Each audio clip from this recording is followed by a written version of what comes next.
I am adamant, however, that I don't believe that people that have alternative means to get home, meaning they have a gas tank strapped to their car, should be utilizing a limited resource. So from my perspective, I can't support and I will not support a system that has hybrid vehicles charging at these stations for any period of time, because there is no emergent need. It is not something that is supposed to be any longer encouraging a particular use of a particular transition vehicle, which is what that is. A battery-only electric vehicle is what gets into trouble if it can't find electricity. And I think that's, from a policy standpoint, what we should be encouraging, but that's my personal belief. It's not the city council. It's not anybody. I'm not speaking for anybody else here.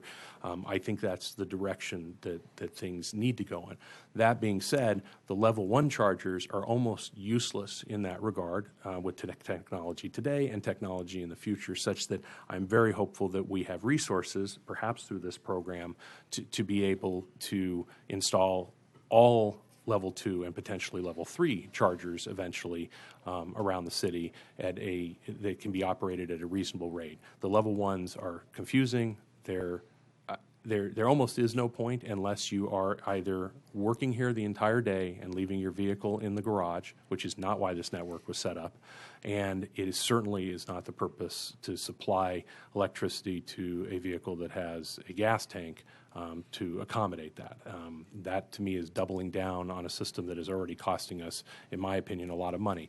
This over the time frame of this system, we have expended, understandably, because we had a grant, the equivalent of several police officers, several TCOs, and a lot of staff time. And if you look at that from the perspective of the budget, where we have some restrictions or code enforcement officers or PEOs or PCOs, I think we could have spent that money in a different way absent the grant. The grant took care of that. So now we're on our own, and I think it's important to recover that cost and provide a vital service to people who have electric vehicles, which, candidly, is not that many people. So this is somewhat of a red herring to begin with, and I'll admit myself that there's some self-interest here in the understanding that this may become the way that most vehicles operate, but it also may not if a barrel of oil stays where it is. So that's my piece on that, and I thank my colleagues for indulging me.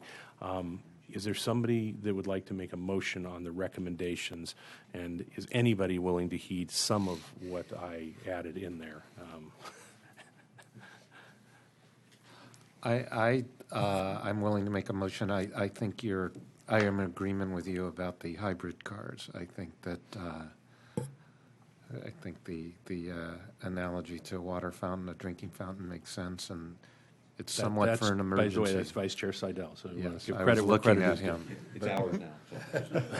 That's ours now. So I would move we accept the staff recommendation with the addition or the change that hybrid cars be prohibited from using these stations.